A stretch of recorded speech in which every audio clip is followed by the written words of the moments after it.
ಶಕ್ತಿ ಸೂತ್ರ ಏನು ಹೇಳುತ್ತೆ ಅಂದರೆ, ವಿವಾಹದ ಪೂರ್ವದಲ್ಲಿ ಪ್ರತಿಯೊಬ್ಬರು ಶಕ್ತಿಶಾಲಿಯಾಗಿರಬೇಕು. ಒಳ್ಳೆ ಶಕ್ತಿಶಾಲಿಯಾದ ಬೀಜವನ್ನು ಉತ್ಪತ್ತಿ ಮಾಡಬೇಕು. ಶಕ್ತಿಶಾಲಿಯಾದ ಬೀಜದಿಂದ ಶಕ್ತಿಶಾಲಿಯಾದ ಮಗು ಹುಟ್ಟುತ್ತೆ. ನೀವು ಈ ಜಗತ್ತಿಗೆ ಶಕ್ತಿಶಾಲಿಯಾದ ಮಗುವನ್ನು ಕೊಡುಗೆಯಾಗಿ ಕೊಡಬೇಕು. ಅದಕ್ಕೋಸ್ಕರ ನೀವು ಶಕ್ತಿಯನ್ನು ಸಂರಕ್ಷಣೆ ಮಾಡಲೇಬೇಕು. ಎಲ್ಲರೂ ಶಕ್ತಿಶಾಲಿಗಳಾಗಿರಲೇಬೇಕು ಮದುವೆಗೆ ಮುಂಚೆ. ಈಗ ನಿಮಗೆ ಕೆಲವೊಂದಿಷ್ಟು ಉಪಯುಕ್ತ ಮಾಹಿತಿಯನ್ನು ನಾನು ಈ ವಿಡಿಯೋದಲ್ಲಿ ತಿಳಿಸ್ತೀನಿ. ತಾಯಿಯ ಗರ್ಭದಲ್ಲಿ ಮಗು 9 ತಿಂಗಳು ಬೆಳವಣಿಗೆ ಆಗುತ್ತೆ. ಆ ಮಗುವಿನ ಸಂಪೂರ್ಣ ಬೆಳವಣಿಗೆಯ ಜವಾಬ್ದಾರಿ ತಾಯಿದೇ ಆಗಿರುತ್ತೆ. ತಾಯಿ ತುಂಬ ಶಕ್ತಿಶಾಲಿಯಾಗಿರಬೇಕು, ತುಂಬ ಜ್ಞಾನಿಯಾಗಿರಬೇಕು, ಬುದ್ಧಿವಂತೆ ಆಗಿರಬೇಕು. ಶಕ್ತಿಶಾಲಿಯಾದ ತಾಯಿಗೆ ಶಕ್ತಿಶಾಲಿಯಾದ ಮಗುವನ್ನು ತಯಾರು ಮಾಡೋದಕ್ಕೆ ಸಾಧ್ಯವಾಗುತ್ತೆ. ಅದರಿಂದ ನೀವೆಲ್ಲ ಅರ್ಥ ಮಾಡ್ಕೋಬೇಕು ತಾಯಿಯ ಆರೋಗ್ಯ ಎಷ್ಟು ಮುಖ್ಯ ಅಂತೇಳಿ. ನಮ್ಮ ಇಡೀ ಜಗತ್ತಿನಲ್ಲಿ ಮಾಡಿರ್ತಕ್ಕಂಥ ಎಲ್ಲ ವ್ಯವಸ್ಥೆ, ಶಾಸ್ತ್ರ, ಸಂಪ್ರದಾಯ, ಎಲ್ಲ ಆಚಾರ ವಿಚಾರ, ನಡೆನುಡಿ ಎಲ್ಲ ಸ್ತ್ರೀಯರನ್ನು ಶಕ್ತಿಶಾಲಿಯನ್ನಾಗಿ ಮಾಡೋದಕ್ಕೆ ಆಗಿರುತ್ತೆ. ಪುರುಷ ಪ್ರಧಾನವಾದ ದೇಶ ಅಂದರೆ ಸ್ತ್ರೀಯರನ್ನು ಶಕ್ತಿಶಾಲಿಯನ್ನಾಗಿ ಮಾಡುವ ದೇಶ ಅಂತ ಅರ್ಥ. ಸ್ತ್ರೀಯರನ್ನು ಗೌರವಿಸೋದು, ಪೂಜಿಸೋದು ಪುರುಷ ಪ್ರಧಾನವಾದ ದೇಶವಾಗಿರುತ್ತೆ. ಈ ಜಗತ್ತಿನಲ್ಲಿರ್ತಕ್ಕಂಥ ಎಲ್ಲ ದೇಶಗಳು ಪುರುಷ ಪ್ರಧಾನವಾಗಬೇಕು.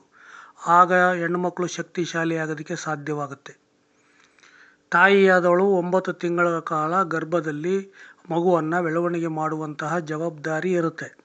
ತನ್ನ ಎಲ್ಲ ಅಂಗಾಂಗಗಳ ಶಕ್ತಿ, ತನ್ನ ಎಲ್ಲ ಸಪ್ತಧಾತುಗಳ ಶಕ್ತಿಯನ್ನು ಉಪಯೋಗಿಸಿ ಒಂದು ಮಗುವನ್ನು ಸೃಷ್ಟಿ ಮಾಡ್ತಾಳೆ. ಅದನ್ನೇ ಹಣೆಬರಹ ಅಂತ ಕರೆಯೋದು.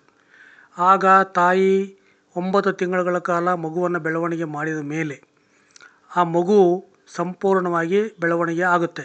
ಸಂಪೂರ್ಣವಾಗಿ ಬೆಳವಣಿಗೆ ಅಂದ್ರೇನು? ಆಹಾರವನ್ನು ಸೇವನೆ ಮಾಡಿ ಶಕ್ತಿಯನ್ನು ಉತ್ಪಾದನೆ ಮಾಡಿ ತನ್ನಷ್ಟಕ್ಕೆ ತಾನೇ ಬೆಳವಣಿಗೆ ಆಗುವಂಥ ಹಂತಕ್ಕೆ ಸಂಪೂರ್ಣ ಬೆಳವಣಿಗೆ ಅಂತ ಕರೀತಾರೆ. ಆ ಮಗು ತನ್ನಷ್ಟಕ್ಕೆ ತಾನೇ ಆಹಾರವನ್ನು ಸೇವಿಸಿ ಶಕ್ತಿಯನ್ನು ಉತ್ಪಾದನೆ ಮಾಡಿ ದೇಹವನ್ನು ಮತ್ತು ಮನಸ್ಸನ್ನು, ಬುದ್ಧಿಯನ್ನು, ಜ್ಞಾನವನ್ನು ಹೆಚ್ಚಿಸ್ಕೊಳ್ಳೋಂಥ ಕೆಪ್ಯಾಸಿಟಿ ಬಂದಾಗ ಆ ತಾಯಿಯ ಗರ್ಭದಿಂದ ಅದು ಹೊರಗಡೆ ಬರುತ್ತೆ. ಮಗು ತಾಯಿಯ ಗರ್ಭದಿಂದ ಹೊರಗಡೆ ಬಂದ ಮೇಲೆ ಸತತ 25 ವರ್ಷಗಳ ಕಾಲ ಆಹಾರವನ್ನು ಸೇವನೆ ಮಾಡೋದು, ದೇಹ ಬೆಳವಣಿಗೆ ಮಾಡೋದು, ದೇಹವನ್ನು ಪೋಷಣೆ ಮಾಡೋದು, ದೇಹ ಮತ್ತು ಬುದ್ಧಿಯನ್ನು ಅಭಿವೃದ್ಧಿ ಮಾಡೋದು, ಬೆಳವಣಿಗೆ ಮಾಡೋದು, ಡೆವಲಪ್ಮೆಂಟ್ ಮಾಡೋದು ಮಾಡ್ಕೊತಾ ಇರುತ್ತೆ.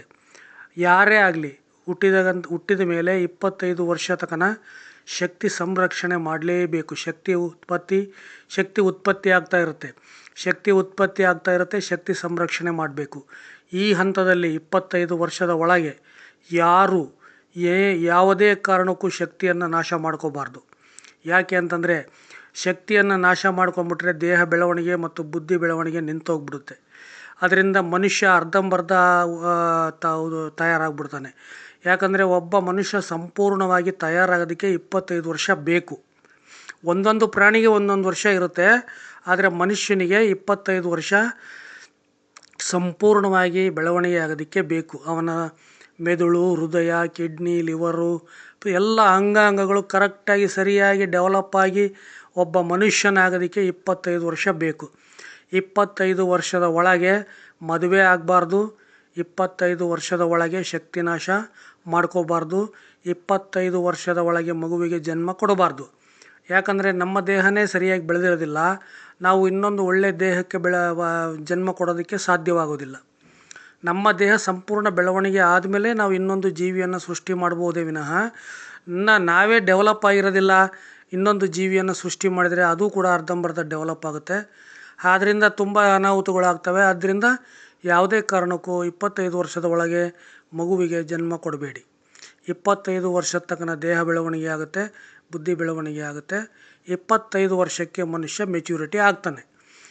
ಈ 25 ವರ್ಷಗಳ ಕಾಲ ಮನುಷ್ಯ ಶಾಸ್ತ್ರ, ಸಂಪ್ರದಾಯ, ಆಚಾರ ವಿಚಾರ, ದೇವರ ಪೂಜೆ, ದೇವರ ಧ್ಯಾನ, ದೇವತಾ ಕಾರ್ಯಗಳಲ್ಲಿ ಭಾಗವಹಿಸೋದು, ಪ್ರಾರ್ಥನೆ, ಕೀರ್ತನೆ, ಭಜನೆ, ಜಪ, ತಪ ಎಲ್ಲ ಪ್ರತಿಯೊಂದೂ ಈ ಒಂದು ಏಜ್ನಲ್ಲಿ ಮಾಡಬೇಕು. ಇದು ಜೀವನ ಪರ್ಯಂತ ಮಾಡಬೇಕು. ಆದರೆ ಈ ಒಂದು ಏಜ್ನಲ್ಲಿ ಅತಿ ಹೆಚ್ಚಾಗಿ ಮಾಡಬೇಕು. ಮನುಷ್ಯನ ಮುಖ್ಯವಾದ ಜವಾಬ್ದಾರಿ ಏನು ಅಂದರೆ ಶಕ್ತಿಯನ್ನು ಸಂಪಾದನೆ ಮಾಡುವುದು ಮತ್ತು ಶಕ್ತಿಯನ್ನು ಸಂರಕ್ಷಣೆ ಮಾಡೋದು ಮತ್ತು ಶಕ್ತಿಶಾಲಿಯಾದ ಮಗುವಿಗೆ ಜನ್ಮ ಕೊಡೋದು ಇದೇ ಅವನ ಮುಖ್ಯವಾದ ಜವಾಬ್ದಾರಿ. 25 ವರ್ಷಗಳ ನಂತರ ಅಂದರೆ 100 ವರ್ಷಗಳ ತನಕ 25 ವರ್ಷದಿಂದ 100 ವರ್ಷಗಳ ತನಕ ಶಕ್ತಿಯನ್ನು ಸಂರಕ್ಷಣೆ ಮಾಡಬೇಕು. ಶಕ್ತಿ ನಾಶ ಮಾಡಬಾರ್ದು, ಶಕ್ತಿಯನ್ನು ಕಾಪಾಡ್ಕೋಬೇಕು. ಶಕ್ತಿಯನ್ನು ನಾಶ ಮಾಡಿಕೊಂಡು ಜೀವನ ಮಾಡಬಾರ್ದು. 25ರಿಂದ 100 ವರ್ಷದ ತನಕ ಶಕ್ತಿಯನ್ನು ಸಂರಕ್ಷಣೆ ಮಾಡಬೇಕು. ಹುಟ್ಟಿದ ಮೇಲೆ 25 ವರ್ಷಗಳ ತನಕ ಶಕ್ತಿಯನ್ನು ಉತ್ಪಾದನೆ ಮಾಡಬೇಕು.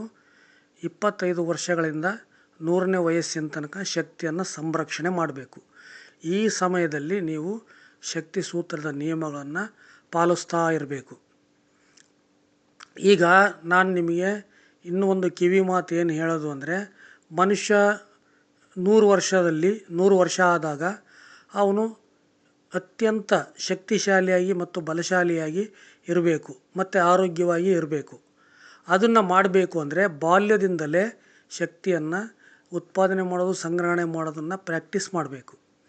ಆಗ ಅವರು ಮುಪ್ಪಿನಲ್ಲಿ ತುಂಬ ಶಕ್ತಿಶಾಲಿಯಾಗಿ ಇರ್ತಾರೆ. ಶಕ್ತಿ ನಾಶ ಮಾಡಿಕೊಂಡ್ರೆ ರಾಕ್ಷಸ ಗುಣಗಳು ಬರ್ತವೆ. ಶಕ್ತಿಯನ್ನು ಸಂರಕ್ಷಣೆ ಮಾಡಿದರೆ ದೇವತೆ ಗುಣಗಳು ಬರ್ತವೆ. ಶಕ್ತಿಯನ್ನು ಸಂರಕ್ಷಣೆ ಮಾಡ್ಕೊಂಡು ಜೀವನ ಮಾಡಿದರೆ ನೀನು ಚೆನ್ನಾಗಿರ್ತೀಯ, ಬೇರೆಯವರು ಚೆನ್ನಾಗಿರ್ತಾರೆ. ಶಕ್ತಿಯನ್ನು ನಾಶ ಮಾಡ್ಕೊಂಡು ಮಾಡಿದರೆ ನೀನು ಚೆನ್ನಾಗಿರಲ್ಲ, ಬೇರೆಯವರು ಚೆನ್ನಾಗಿರಲ್ಲ. ಅದಕ್ಕೋಸ್ಕರ ಶಕ್ತಿಯನ್ನು ಸಂರಕ್ಷಣೆ ಮಾಡಿಕೊಂಡು ಜೀವನ ಪರ್ಯಂತ ಇರಬೇಕು. ಶಕ್ತಿ ಸೂತ್ರದಲ್ಲಿ ಎಲ್ಲ ವಿವರವಾಗಿ ಹೇಳಲಾಗಿದೆ ಮತ್ತು ತರಬೇತಿಯನ್ನು ಕೂಡ ಕೊಡ್ತಾರೆ. 25 ವರ್ಷಗಳ ಬಾಲ್ಯದಲ್ಲಿ ಹೇಗಿರಬೇಕು, ಮಧ್ಯ ವಯಸ್ಸಿನಲ್ಲಿ ಹೇಗಿರಬೇಕು, ಯೌವನದಲ್ಲಿ ಹೇಗಿರಬೇಕು ಮತ್ತು ಮುಪ್ಪಿನಲ್ಲಿ ಹೇಗಿರಬೇಕು ಅಂತ ನೀವು ಶಕ್ತಿ ಸೂತ್ರದ ನಿಯಮಗಳನ್ನು ತಿಳ್ಕೊಳ್ಳಿ ಮತ್ತು ಅದನ್ನು ಪಾಲನೆ ಮಾಡಿ. ನೀವೆಲ್ಲರೂ ಚೆನ್ನಾಗಿರಬೇಕು, ಸುಖವಾಗಿರಬೇಕು, ಸಂತೋಷವಾಗಿರಬೇಕು, ಎಲ್ಲ ಸಮಸ್ಯೆಗಳಿಂದ ಮುಕ್ತಿ ಹೊಂದಬೇಕು ಅಂತೇಳಿ ನಾನು ಈ ಪ್ರಯತ್ನವನ್ನು ಮಾಡ್ತಾಯಿದ್ದೀನಿ. ನೀವೆಲ್ಲರೂ ಇದನ್ನು ಸದುಪಯೋಗ ಮಾಡ್ಕೋಬೇಕು. ಬಹಳ ತುಂಬ ಸೀಕ್ರೆಟ್ ಅಂದರೆ, ಈ ಕೆಟ್ಟವ್ರಿಗೆ ಒಳ್ಳೆಯದನ್ನು ಹೇಳ್ತೀವಿ ಅಂದರೆ ಅವರಿಗೆಲ್ಲ ಆಪೋಸಿಟ್ಟಾಗಿ ಹೇಳ್ತೀವಿ. ಅದನ್ನು ಸಿಟ್ಟಾಗಬಾರ್ದು, ಬೇಜಾರಾಗಬಾರ್ದು, ಅದನ್ನು ಸ್ವೀಕರಿಸಬೇಕು. ಎಷ್ಟಾಗುತ್ತೋ ಅಷ್ಟು ಪಾಲನೆ ಮಾಡಬೇಕು. ಇಲ್ಲ ಅಂದರೆ ಮುಂದಿನ ಪೀಳಿಗೆಯವರಿಗೆ ಅದನ್ನು ಬೋಧಿಸಬೇಕು, ಸಹಾಯ ಮಾಡಬೇಕು.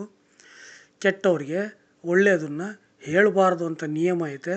ಆದರೆ ನಾವು ಒಳ್ಳೆಯದನ್ನು ಹೇಳ್ತೀವಿ. ಕೆಟ್ಟವರು ಅಂತ ಯಾರಿದ್ದಾರೋ ಅವರು ಬೇಜಾರಾಗಬಾರ್ದು, ಸಿಟ್ಟಾಗಬಾರ್ದು. ಯಾಕಂದರೆ ನಿಮಗೆಲ್ಲ ವಿರುದ್ಧವಾಗಿ ಅದು ಇರುತ್ತೆ. ವಿರುದ್ಧವಾಗಿರೋದ್ರಿಂದ ಅದು ಕೆಟ್ಟದ್ದು ಅಂತ ತಿಳ್ಕೊಬಾರ್ದು. ಯಾವುದು ಸರಿ ಯಾವುದು ತಪ್ಪು ಅಂತ ನಿರ್ಧಾರ ಮಾಡೋದು ನಿಮ್ಮ ಕೈಲಿದೆ. ಗೊತ್ತಾಗಲಿಲ್ಲ ಅಂದರೆ ನೀವು ನಿಮ್ಮ ಗುರುಗಳ ಆಶ್ರಯ ಪಡೆದು ನೀವು ಇದನ್ನು ತಿಳ್ಕೊಬೇಕು. ಆಮೇಲೆ ಪ್ರತಿಯೊಬ್ಬ ಮನುಷ್ಯ ಕೂಡ ಹುಟ್ಟಿದಾಗಿಂದ ಸಾಯೋವರೆಗೂ ಗುರುಗಳ ಅಧೀನದಲ್ಲಿರಬೇಕು, ಗುರುಗಳ ಆಶ್ರಯದಲ್ಲೇ ಇರಬೇಕು. ಗುರುಗಳು ಬೇಕು. ಈಗ ನಮ್ಮ ಇಡೀ ಭಾರತ ದೇಶ ಅಂತಲ್ಲ, ಇಡೀ ನಮ್ಮ ಪ್ರಪಂಚ ಎಲ್ಲ ದೇಶಗಳಲ್ಲೂ ಗುರು ಶಿಷ್ಯ ಪರಂಪರೆ ಇದೆ. ಗುರು ಬೇಕೇ ಬೇಕು. ಯಾಕೆ ಇನ್ನೊಂದು ವಿಷಯ, ಗುರು ಅಂದರೆ ಏನು, ಗುರು ಯಾಕೆ ಬೇಕು ಅಂದರೆ, ನಮ್ಮ ಮೆದುಳಿದೆಯಲ್ಲ, ಅದು ಎಲ್ಲ ಪ್ರಾಣಿಗಳಿದ್ದಂಗೆ ನಮ್ಮಲ್ಲೂ ಮೆದುಳಿದೆ. ಆ ಮೆದುಳಿಗೆ ಏನು ಗೊತ್ತಾಗಲ್ಲ. ಮೆದುಳು ಏನು ಮಾಡುತ್ತೆ, ಪಂಚೇಂದ್ರಿಯ ಮುಖಾಂತರ ಏನು ಸಿಗ್ನಲ್ ಬರುತ್ತಲ್ಲ ಅದರಂತೆ ಕೆಲಸ ಮಾಡುತ್ತೆ.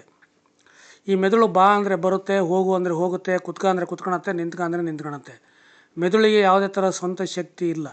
ಅದು ನೋಡಿದ್ದು, ಕೇಳಿದ್ದು, ಓದಿದ್ದು, ಮಾತಾಡಿದ್ದು ಅಂದರೆ ಅದನ್ನು ಗ್ರಹಿಸಿದ್ದು ಇದನ್ನು ಮಾತ್ರ ಅದನ್ನು ನೆನ್ಪಿಟ್ಕೊಂಡು ಕೆಲಸ ಮಾಡುತ್ತೆ.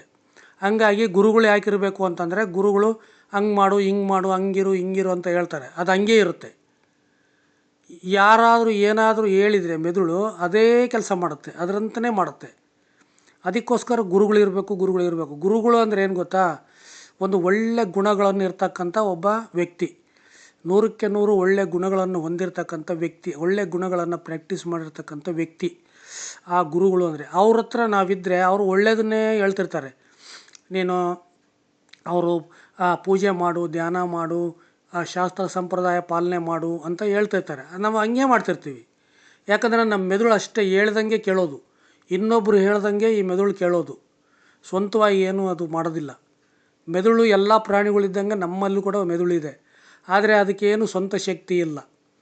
ಅದು ಪಂಚೇಂದ್ರಿಯಗಳ ಮುಖಾಂತರ ನೋಡಿದ್ದು ಕೇಳಿದ್ದನ್ನ ಮಾತ್ರ ನೆನಪಲ್ಲಿಟ್ಕೊಂಡು ಅದರ ಸಿಗ್ನಲ್ ಹೆಂಗೆ ಬರುತ್ತೋ ಹಂಗೆ ಕೆಲಸ ಮಾಡುತ್ತೆ. ಪಂಚೇಂದ್ರಿಯಗಳ ಮುಖಾಂತರ ಬಂದಿರತಕ್ಕಂಥ ಆಜ್ಞೆಗಳನ್ನು ಅದು ಆಲೋಚನೆ ರೂಪದಲ್ಲಿ ಬಂದು ಆಲೋಚನೆಗಳು ಕಾರ್ಯರೂಪಕ್ಕೆ ಬರುತ್ತೆ.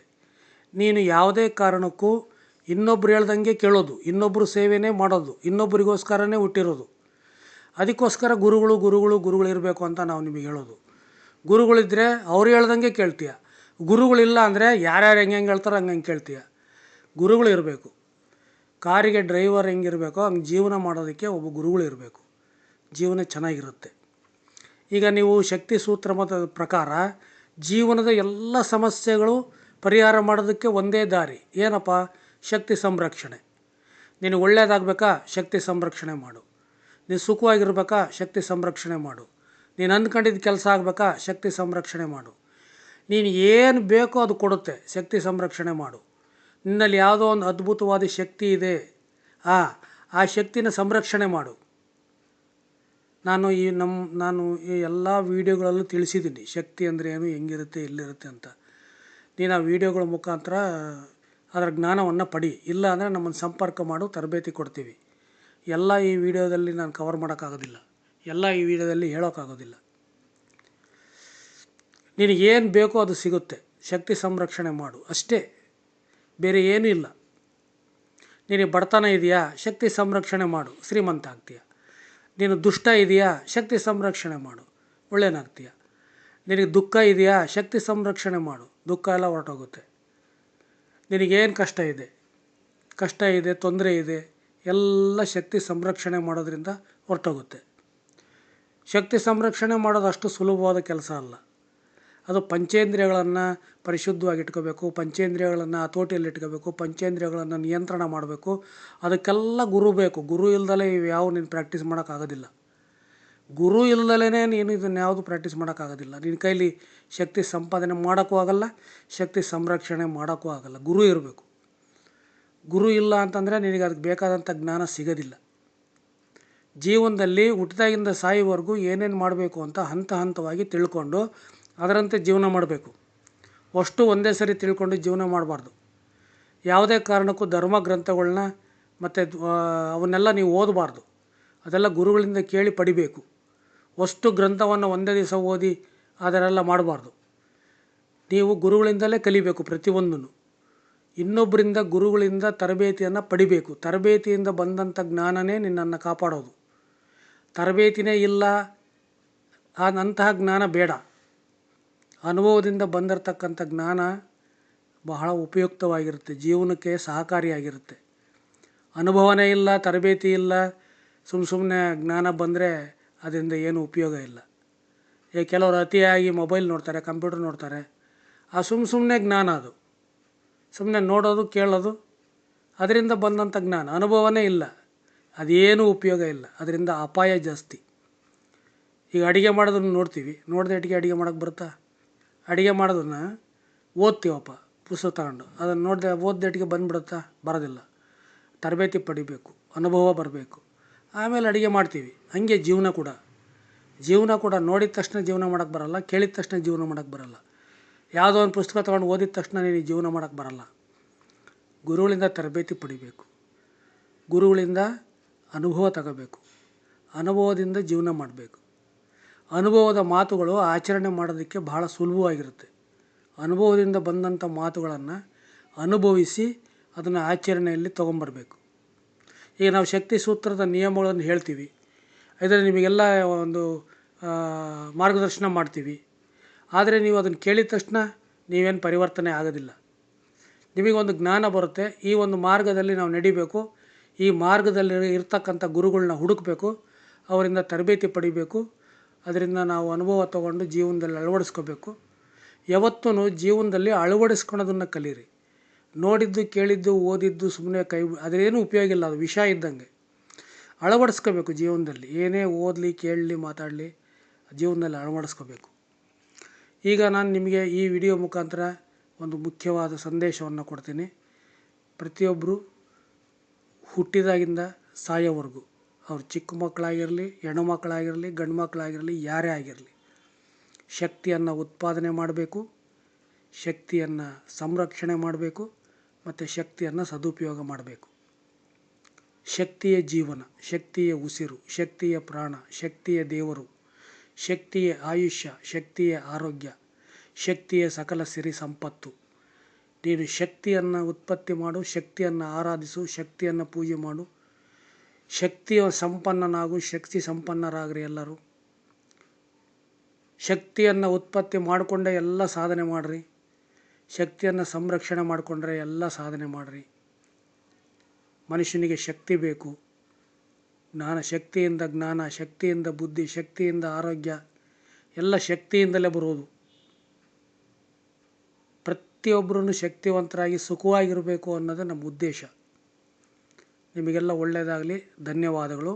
ಹೆಚ್ಚಿನ ಮಾಹಿತಿ ಏನಾದರೂ ಬೇಕಾದರೆ ನೀವು ನಮ್ಮನ್ನು ಸಂಪರ್ಕ ಮಾಡಿ. ನಮ್ಮ ಮೇಲ್ ID, ಕಾಂಟ್ಯಾಕ್ಟ್ ನಂಬರ್ ಎಲ್ಲ ಹಾಕಿರ್ತೀನಿ. ನೀವು ಅದನ್ನು ಸಂಪರ್ಕ ಮಾಡಿ. ನಿಮಗೆ ಏನಾದರೂ ಹೆಚ್ಚಿನ ಗೈಡೆನ್ಸ್ ಬೇಕಾದರೆ, ಮಾರ್ಗದರ್ಶನ ಬೇಕಾದರೆ ನಾವು ಮಾಡ್ತೀವಿ. ನಿಮಗೆಲ್ಲ ಒಳ್ಳೆಯದಾಗಲಿ. ಧನ್ಯವಾದಗಳು.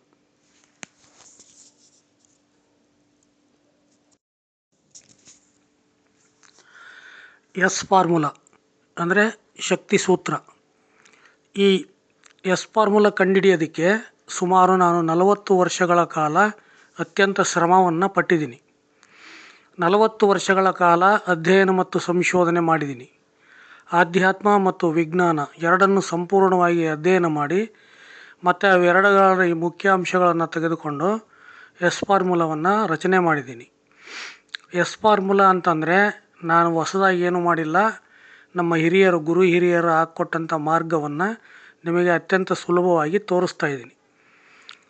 ನಾನು ಈ ಒಂದು ಪ್ರಯತ್ನ ಏನಕ್ಕಾಗಿ ಮಾಡಿದ್ದೀನಿ ಅಂದರೆ, ಈ ಪ್ರಪಂಚದಾಗಿರೋರೆಲ್ಲರೂ ಸುಖವಾಗಿರಬೇಕು, ಸಂತೋಷವಾಗಿರಬೇಕು, ಎಲ್ಲರೂ ನಿರೋಗಿಗಳಾಗಿರಬೇಕು, ಆಯಿತಾ. ಜೀರೋ ಕ್ರಿಮಿನಲ್ಸು, ಆಮೇಲೆ ಡಿಸೀಸ್ ಫ್ರೀ ವರ್ಲ್ಡ್ ಮಾಡಬೇಕು ಅನ್ನೋ ಒಂದು ಉದ್ದೇಶ ಇಟ್ಕೊಂಡು ಈ ಒಂದು ಪ್ರಯತ್ನ ಮಾಡಿದ್ದೀನಿ. ನಾನು ಹೇಳೋ ಎಲ್ಲ ಉಪಯುಕ್ತ ಮಾಹಿತಿಗಳು ಅನುಭವದಿಂದ ಮತ್ತು ಸಂಶೋಧನೆ ಅಧ್ಯಯನದಿಂದ ಬಂದಿರತಕ್ಕಂಥವು. ನಿಮಗೆ ಅದರಲ್ಲಿ ಎಷ್ಟು ಸಾಧ್ಯವೋ ಅಷ್ಟನ್ನು ನೀವು ನಿಮ್ಮ ಜೀವನದಲ್ಲಿ ಅಳವಡಿಸ್ಕೋಬೇಕು ಅಂತ ಈ ಒಂದು ಮುಖಾಂತರ ನಾನು ನಿಮ್ಮಲ್ಲಿ ಪ್ರಾರ್ಥನೆ ಮಾಡ್ತೀನಿ. ಈ ಪ್ರಪಂಚದ ಮೇಲಿರ್ತಕ್ಕಂಥ ಪ್ರತಿಯೊಂದು ಜೀವಿ ಕೂಡ ತಾಯಿಯಿಂದಲೇ ಬಂದಿರೋದು, ತಂದೆ ತಾಯಿಯಿಂದಲೇ ಬಂದಿರೋದು. ತಂದೆ ತಾಯಿಯಾದವರು ಈ ಜಗತ್ತಿಗೆ ಒಬ್ಬ ಸತ್ಪ್ರಜೆಯನ್ನು ಕೊಡುಗೆಯಾಗಿ ನೀಡಬೇಕು. ಒಬ್ಬ ಶಕ್ತಿಶಾಲಿಯಾದ ಮಗುವನ್ನು ಕೊಡುಗೆಯಾಗಿ ನೀಡಬೇಕು. ವಿವಾಹ ಪೂರ್ವದಲ್ಲಿ ಪ್ರತಿಯೊಬ್ಬ ತಂದೆ ತಾಯಿ ಸ್ಥಾನದಲ್ಲಿರೋರು ವಿವಾಹ ಪೂರ್ವದಲ್ಲಿ ಅತ್ಯಂತ ಶಕ್ತಿಶಾಲಿಯಾಗಿರಬೇಕು. ಅತ್ಯಂತ ಶಕ್ತಿಶಾಲಿಯಾಗಿರಬೇಕು ಅಂದರೆ ಶಕ್ತಿ ಸೂತ್ರದ ನಿಯಮಗಳನ್ನು ಪಾಲಿಸಿರಬೇಕು. ಶಕ್ತಿ ಸೂತ್ರದ ನಿಯಮಗಳು ನಿಮಗೆ ಗೊತ್ತಿರತಕ್ಕಂಥ ನಿಯಮಗಳೇ. ಆದರೆ ನಾವು ಶಕ್ತಿ ಸೂತ್ರದ ಪ್ರಕಾರ ಏನು ಹೇಳ್ತೀವಿ ಅಂದರೆ, ತರಬೇತಿ ಇಲ್ಲದೆ ನೀವು ಶಕ್ತಿವಂತರಾಗೋದಕ್ಕೆ ಸಾಧ್ಯವಿಲ್ಲ. ತರಬೇತಿಯನ್ನು ಪಡಿಬೇಕು. ನಿಮಗೆಲ್ಲೂ ತರಬೇತಿ ಸಿಗಲಿಲ್ಲ ಅಂದರೆ ನಾವು ನಿಮಗೆ ತರಬೇತಿಯನ್ನು ಕೊಡ್ತೀವಿ. ಕೇವಲ ನೋಡೋದ್ರಿಂದ, ಕೇಳೋದ್ರಿಂದ, ಅಥವಾ ಮಾತಾಡೋದ್ರಿಂದ, ಅಥವಾ ಓದೋದ್ರಿಂದ ಮನುಷ್ಯ ಉದ್ಧಾರ ಆಗಲ್ಲ. ಮನುಷ್ಯನಿಗೆ ಅದರಿಂದ ಏನೂ ಉಪಯೋಗ ಇಲ್ಲ. ತರಬೇತಿ ಪಡಿಬೇಕು. ಅನುಭವ, ತರಬೇತಿ ಅಂದರೆ ಅನುಭವ. ಅನುಭವದಿಂದ ಸಿಗ್ತಕ್ಕಂಥ ಜ್ಞಾನ ಇದೆಯಲ್ಲ, ಅದರಿಂದ ಮನುಷ್ಯ ತುಂಬ ಪ್ರಯೋಜನ ಇದೆ, ಅದರಿಂದ ಉಪಕಾರ ಆಗುತ್ತೆ. ಮನುಷ್ಯ ಜೀವನದಲ್ಲಿ ಅನುಭವ ಇಲ್ಲದೆ ಇರತಕ್ಕಂಥ ಜ್ಞಾನವನ್ನು ಬಳಸಬಾರ್ದು. ಅದರಿಂದ ಅಪಾಯ ಜಾಸ್ತಿ. ನೋಡೋದು, ಕೇಳೋದು, ಓದೋದು, ಮಾತಾಡೋದು. ಈಗ ಅನೇಕ ಜನ ಜ್ಞಾನವನ್ನು ಹೆಚ್ಚಿಗೆ ಮಾಡ್ಕೊತಾ ಇದ್ದಾರೆ. ಜ್ಞಾನಕ್ಕೆ ತಕ್ಕಂಥ ಶಕ್ತಿ ಇರಬೇಕು. ಯಾಕೆ ಅಂತಂದರೆ, ಜ್ಞಾನ ಜಾಸ್ತಿ ಆಗಿಬಿಟ್ರೆ, ದೇಹದಲ್ಲಿ ಶಕ್ತಿ ಕಡಿಮೆ ಇದ್ದರೆ ನಿಮ್ಮ ಅಂಗಾಂಗಗಳು ಸ್ಪಂದಿಸಲ್ಲ, ನರನಾಡಿಗಳೆಲ್ಲ ಡ್ಯಾಮೇಜ್ ಆಗೋಗ್ತವೆ. ಸುಮ್ಮನೆ ಜ್ಞಾನವನ್ನು ಹೆಚ್ಚಿಸ್ಕೋಬಾರ್ದು. ಅಗತ್ಯಕ್ಕೆ ತಕ್ಕಂಥ ಜ್ಞಾನ ಇರಬೇಕು. ಜೀವನ ಮಾಡೋಕ್ಕೆ ಏನು ಬೇಕೋ ಆ ಜ್ಞಾನವನ್ನು ಪಡಿಬೇಕು. ಹಂತ ಹಂತವಾಗಿ ಪಡಿಬೇಕು. ಒಂದೇ ಸತಿ ಅದರಿಂದ ಏನೂ ಉಪಯೋಗ ಇಲ್ಲ. ಒಂದೇ ಸತಿ ಜ್ಞಾನ ಪಡೆಯೋದ್ರಿಂದ ಅನುಭವದಿಂದ ಬಂದಂಥ ಜ್ಞಾನನೇ ನಮಗೆ ಉಪಯೋಗ ಆಗುತ್ತೆ. ಅನುಭವ ಇಲ್ಲದೆ ಬರ್ತದಲ್ಲ ಜ್ಞಾನ, ಅದರಿಂದ ತುಂಬ ಅಪಾಯ ಆಗುತ್ತೆ. ಪ್ರತಿಯೊಬ್ಬರೂ ಎಸ್ ಫಾರ್ಮುಲಾವನ್ನು ತರಬೇತಿ ಪಡೀರಿ. ಅದರಿಂದ ನಿಮಗೆ ಒಳ್ಳೆಯದಾಗುತ್ತೆ. ಶಕ್ತಿ ಸಂರಕ್ಷಣೆ ಮಾಡೋದು, ಶಕ್ತಿ ಉತ್ಪಾದನೆ ಮಾಡೋದು ಮತ್ತು ಶಕ್ತಿಯನ್ನು ಸದುಪಯೋಗ ಮಾಡೋದನ್ನು ನೀವು ಶಕ್ತಿ ಸೂತ್ರದಲ್ಲಿ ಕಲಿತೀರ. ಎಸ್ ಫಾರ್ಮುಲಾ ತುಂಬ ಈಸಿಯಾಗಿ ನಿಮಗೆ ಈ ಒಂದು ತರಬೇತಿಯನ್ನು ಕೊಡುತ್ತೆ. ಅನುಭವದಿಂದ ಬಂದ ಮಾತುಗಳು ಆಚರಣೆ ಮಾಡೋದಕ್ಕೆ ಬಹಳ ಸುಲಭವಾಗಿರುತ್ತೆ. ನಾವು ಹೇಳೋದೆಲ್ಲ ಆಚರಣೆ ಮಾಡೋದಕ್ಕೆ ಬಹಳ ಸುಲಭವಾಗಿರುತ್ತೆ. ಭಾಳಷ್ಟು ಜನ ಸಮಯದ ಅಭಾವದಿಂದನೋ ಅಥವಾ ಜ್ಞಾನ ಹೇಳ್ಕೊಡೋರಿಲ್ಲ ಅವರ ಕೊರತೆಯಿಂದನೋ ಗುರುಗಳ ಕೊರತೆಯಿಂದನೋ ಕೆಲವೊಂದಿಷ್ಟು ತಿಳ್ಕೊಂಡಿರ್ತಾರೆ, ಕೆಲವೊಂದಿಷ್ಟು ತಿಳ್ಕೊಂಡಿರೋದಿಲ್ಲ. ಅಗತ್ಯಕ್ಕೆ ತಕ್ಕಂಥ ಜ್ಞಾನ ಇರೋದಿಲ್ಲ, ಸ್ವಲ್ಪ ಪ್ರಮಾಣದಲ್ಲಿ ಕಡಿಮೆ ಪ್ರಮಾಣದಲ್ಲಿರುತ್ತೆ. ಅಂಥವ್ರಿಗೆ ಇದು ಉಪಯುಕ್ತ ಮಾಹಿತಿ ಆಗುತ್ತೆ. ನಾವು ಪ್ರಪಂಚದಲ್ಲಿರ್ತಕ್ಕಂಥ ಪ್ರತಿಯೊಬ್ಬರು ಜಾಣರು, ಬುದ್ಧಿವಂತರು. ಆದರೆ ಕೆಲವೊಂದು ಉದ್ವೇಗದಿಂದ, ಟೆನ್ಷನ್ನಿಂದ ಬ್ಲೈಂಡ್ ಆಗಿಬಿಡ್ತಾರೆ, ಮರ್ತೋಗ್ತಾರೆ. ಅವರಿಗೆ ಒಂದು ಎಚ್ಚರಿಕೆ, ಒಂದು ನೆನಪು ಮಾಡಿಕೊಡುವಂಥ ಪ್ರಯತ್ನ ಈ ಶಕ್ತಿ ಸೂತ್ರದಾಗಿರುತ್ತೆ. ಶಕ್ತಿ ಸೂತ್ರ ಅಂದರೆ ಅದು ಸಂಪೂರ್ಣವಾಗಿ ಶಕ್ತಿಯನ್ನು ರಕ್ಷಣೆ ಮಾಡುವಂಥ ವಿದ್ಯೆ.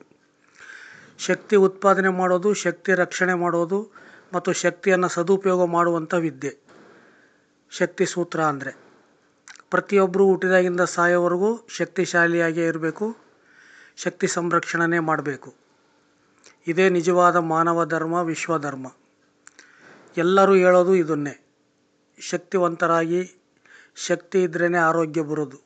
ಶಕ್ತಿವಂತರಾಗಿ, ಆರೋಗ್ಯವಂತರಾಗಿ, ಜ್ಞಾನಿಗಳಾಗಿ, ಬುದ್ಧಿವಂತರಾಗಿ, ಜಾಣರಾಗಿ, ಸುಖ ಸಂತೋಷದಿಂದ ಜೀವನವನ್ನು ನಡೆಸಿರಿ. ಶಕ್ತಿ ಸೂತ್ರ ನಿಮಗೆ ಒಳ್ಳೆಯ ದಾರಿಯನ್ನು, ಸನ್ಮಾರ್ಗವನ್ನು ತೋರಿಸುತ್ತೆ. ಶಕ್ತಿ ಸೂತ್ರದ ನಿಯಮಗಳನ್ನು ಪಾಲಿಸ್ರಿ. ನಿಮಗೆಲ್ಲ ಒಳ್ಳೆಯದಾಗಲಿ. ಧನ್ಯವಾದಗಳು.